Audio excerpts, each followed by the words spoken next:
नमस्कार दोस्तों, स्वागत है अणिमा उपाध्याय के YouTube चैनल पर। और आज एक बहुत ही मज़ेदार विषय पर हम बात करेंगे जिसका कि नाम है टेलीपोर्टेशन। यूं तो इस प्रक्रिया को आपने फैंटेसी मूवीज़ में, साइंस फिक्शन मूवीज़ में कई बार देखा होगा कि मनुष्य बिना किसी वाहन पर चढ़े एक जगह से दूसरी जगह पलक झपकते ही पहुंच गए। एक खास क्यूबिकल या सर्कुलर टाइप की लिफ्ट जैसी कोई चीज़ में खड़ा हुआ, एक गोल से घेरे में, और वहाँ से वो फटाफट गायब हो गया और कहीं दूसरी जगह वो अचानक प्रकट हो गया। इसी को टेलीपोर्टेशन कहते हैं। तो आज इसी पर हम चर्चा करने जा रहे हैं। इसके पहले कि मैं ये चर्चा प्रारंभ करूं, आप सभी से मेरी छोटी सी रिक्वेस्ट है कि अगर अभी तक आपने मेरी चैनल को सब्सक्राइब नहीं किया तो ज़रूर कर दें और वीडियो को भी ज़्यादा से ज़्यादा शेयर करिएगा, क्योंकि ये बड़ी मज़ेदार जानकारियां मैं आपको इसमें दे रही हूँ। विज्ञान हिंदी में, सरल भाषा में, बहुत ही आसान तरीके से, जैसे हम एक दूसरे के सामने बैठकर बातचीत करते हैं उसी तरह से मैं कोशिश कर रही हूँ कि आपको जटिल चीज़ों को आसान तरीके से समझा पाऊँ। तो चलिए शुरू करते हैं टेलीपोर्टेशन के बारे में बातचीत। तो जैसा कि मैंने आपको समझाया कि टेलीपोर्टेशन ये प्रक्रिया क्या है। किसी भी एक स्थान से दूसरे स्थान पर बिना किसी साधन के या बिना पैदल चले पहुंच जाना, वो भी क्षण भर के भीतर, पलक झपकते ही, और वो भी 1-2 किलोमीटर नहीं, कई 100,000 किलोमीटर की दूरी तय कर लेना, ये टेलीपोर्टेशन कहलाता है। और ये अधिकतर हमने फैंटेसी मूवीज़ में, परिकथाओं में सुना है या देखा है। जैसे स्टार ट्रेक, बड़ी ही फेमस मूवी, बड़ी ही फेमस टीवी श्रृंखला, जिसमें ये प्रक्रिया बार बार दोहराई जाती है। अगर अभी तक आपने नहीं देखी तो ज़रूर देख लीजिएगा। तो दिमाग में ये बात, तो प्रश्न तो ज़रूर उठता है कि क्या वास्तव में ऐसा हो सकता है? क्या टेलीपोर्टेशन संभव है? तो मैं इसका उत्तर दूंगी, जी हाँ, ये बिल्कुल संभव है। हालांकि अभी तक मनुष्य को, यानी इंसान को, टेलीपोर्ट नहीं किया जा सका है, परंतु छोटे छोटे कणों को सक्सेसफुली टेलीपोर्ट करके प्रयोगशाला में दिखाया जा चुका है। तो इसीलिए विज्ञान किसी भी संभावना से कभी भी इनकार नहीं करता। भविष्य में हो सकता है मनुष्य को भी टेलीपोर्ट किया जा सके, और इसीलिए तो आज हम इस विषय पर चर्चा भी कर रहे हैं। मैं साथ ही साथ टेक्स्ट भी चलाती जाऊंगी, जिसे आप आसानी से पढ़ते रहें और बेहतर समझ सकें। तो जाने की टेक्निक कैसे काम करती है, कैसे इस टेक्निक के जरिए मनुष्य को एक स्थान से दूसरे स्थान पर एटलीस्ट थियोरेटिकली तो ले जाया जा सकता है। हो सकता है आगे आने वाले दशकों में सचमुच में ले जाया जा सके। तो इस प्रक्रिया को काम करने के लिए 2 इम्पॉर्टेंट चीज़ें हैं। पहले तो मनुष्य को डीमैटेरियलाइज कर देना, मतलब उसके संरचना होती है एटम्स से बनी हुई। कोई भी पदार्थ जीवित या अजीवित अणुओं से, यानी एटम्स से बना होता है। मनुष्य भी एटम्स से बना होता है। तो इन सभी एटम्स को अलग अलग कर देना, उसे कहते हैं डीमैटेरियलाइजेशन।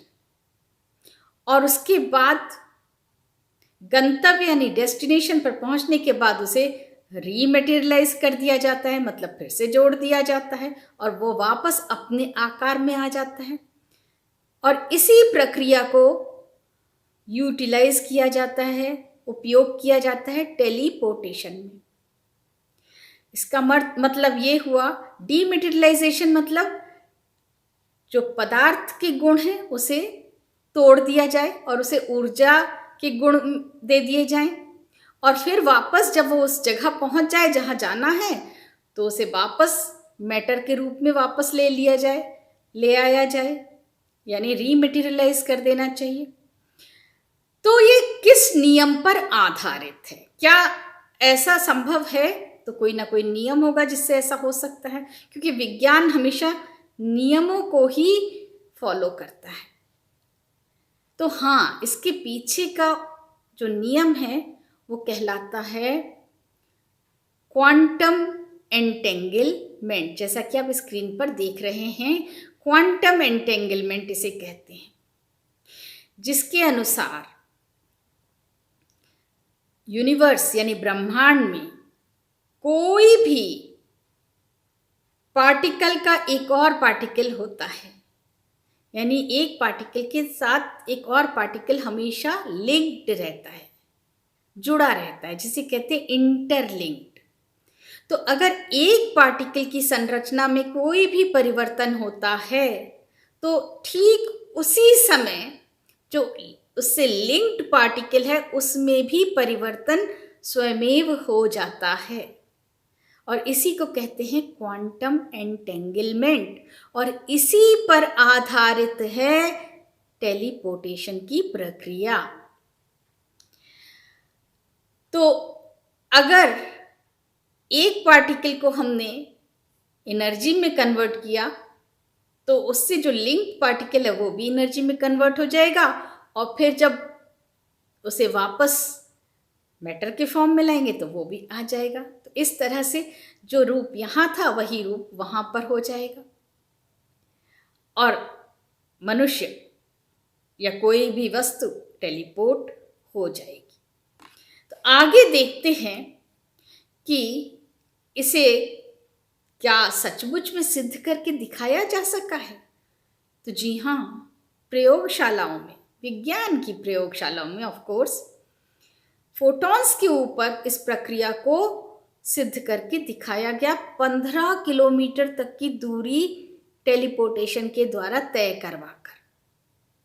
हालांकि ये बड़ी कम दूरी है अगर हम ब्रह्मांड को देखें तो। अब आप समझेंगे कि फोटॉन्स क्या होते हैं।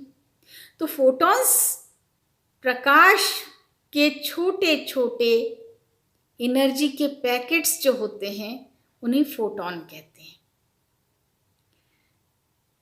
इन्हें क्वांटम्स भी कहते हैं। वैसे प्रकाश आपने अभी तक सुना होगा कि उसकी तरंगे होती हैं, लेकिन सच देखा जाए तो प्रकाश डुअल नेचर, दोहरा अपना मापदंड दिखाता है। कभी वो पार्टिकल बन जाता है और कभी वो तरंग की तरह ट्रैवल करता है। तो जो पार्टिकल्स होते हैं उन्हें कहते हैं क्वांटम या छोटे छोटे एनर्जी के पैकेट। इन्हीं छोटे छोटे एनर्जी के पैकेट्स को टेलीपोर्टेशन के माध्यम से 15 किलोमीटर तक की दूरी लैब्स में तय करके दिखाई गई।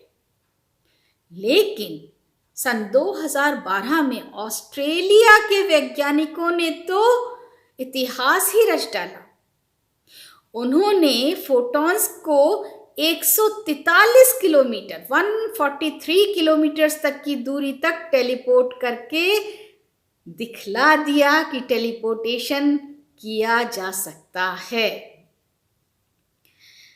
लेकिन क्या मनुष्य को भी टेलीपोर्ट किया जा सकता है? वर्तमान में तो ये बहुत मुश्किल है, लेकिन विज्ञान कभी भी इनकार नहीं करता, संभावनाओं के साथ हमेशा जीता है। और हमने देखा है कि किसी समय में अगर कोई ये कहता कि टेलीफोन पर बात करते रहो और चलते रहो, घूमते रहो यहाँ वहाँ, तो कोई भी हंसता इस बात पर। लेकिन आज ये सच है। आपको अलग से कैमरे की ज़रूरत नहीं है, घड़ी की ज़रूरत नहीं, यहाँ तक कि आपके मोबाइल में ही पैसे भी हैं जो आप चाहें जहाँ खर्च कर सकते हैं।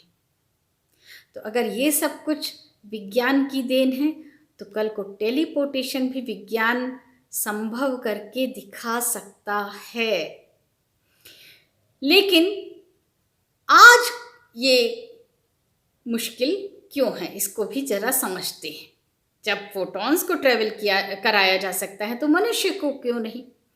क्योंकि जैसा कि मैंने आपको बताया कि हर पदार्थ चाहे जीवित हो चाहे अजीवित हो वो एटम्स यानी अणुओं से बना होता है। तो जो मनुष्य का शरीर है वो बड़ा ही जटिल है, कॉम्प्लेक्स है।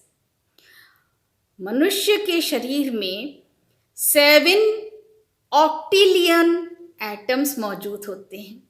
देखिए 7 के आगे मैंने कितने सारे 0 लगा रखे हैं। इतने सारे अणुओं को डीमेटेरियलाइज करना और उनके अंदर जो कुछ इंफॉर्मेशन सूचना स्टोर्ड है जो कि 60 ज़ीटा बाइट के बराबर है, उसको भी एक जगह से दूसरी जगह पहुंचाना कोई आसान काम तो नहीं है। आप सभी जानते हैं कि बाइट्स जो हैं वो इंफॉर्मेशन स्टोर, जो मेमोरी स्टोर होती है उनको हम बाइट्स में काउंट करते हैं। तो मेगाबाइट, गीगाबाइट, टेराबाइट, तो ज़ीटा बाइट, और वो भी 60 ज़ीटा बाइट। इतनी सारी इंफॉर्मेशन, ये बहुत ही जटिल काम है। तो मनुष्य के अंदर प्रकृति ने इतना सारा डेटा भर के रखा है, इसीलिए वर्तमान में आज की डेट में मनुष्य को टेलीपोर्ट करना थोड़ा मुश्किल है, लेकिन नामुमकिन नहीं है। इसे और ज़रा बेहतर समझा जाए कि मान लीजिए मनुष्य को पृथ्वी से मंगल ग्रह पर पहुंचाना है टेलीपोर्टेशन के जरिए, रॉकेट के थ्रू नहीं। तो क्या करना होगा? तो सबसे पहले तो उसके सारे जो एटम्स हैं उनको डीमेटेरियलाइज करना होगा, फिर डिजिटाइज करके जब वो डेस्टिनेशन पे पहुंच जाए तो रीमेटेरियलाइज करना होगा। इतने सारे एटम्स को, इतनी सारी इंफॉर्मेशन को, जो बहुत ही मुश्किल काम है। और आपको ये भी बता दूं कि इतने जटिल शरीर को ट्रांसपोर्ट करने के लिए समय कितना लगेगा। आज की डेट में 4.5 × 10⁻18 ईयर्स का वक्त लग जाएगा, यानी ब्रह्मांड की उम्र से 350 गुना ज्यादा समय लग जाएगा। और इतने समय में आज पृथ्वी पर मनुष्य का जो रूप है वो जब मंगल ग्रह पर प्रकट होगा तो शायद इस रूप से कुछ भिन्न हो, क्योंकि बीच में वो गायब हो जाएगा। हालांकि वो फिर से अपना रूप ले लेगा, लेकिन शायद ये वो रूप ना हो जो पृथ्वी पर उसका था। यही कारण है कि वर्तमान में टेलीपोर्टेशन मनुष्य का करना इतना आसान नहीं है, लेकिन विज्ञान हमेशा संभावनाओं को सच बनाता है। तो कल किसने देखा है, हो सकता है आने वाले दशकों में मनुष्य टेलीपोर्टेशन के माध्यम से एक जगह से दूसरे स्थान तक आया जाया करे। तो कैसा लगा आपको ये वीडियो, आप मुझे ज़रूर बताइएगा। और जैसा मैंने पहले भी कहा कि इसको ज़्यादा से ज़्यादा शेयर करिएगा और बेल आइकॉन ज़रूर दबा दीजिएगा, क्योंकि ऐसे ही बढ़िया मज़ेदार वीडियोस मैं और लाती रहूँगी।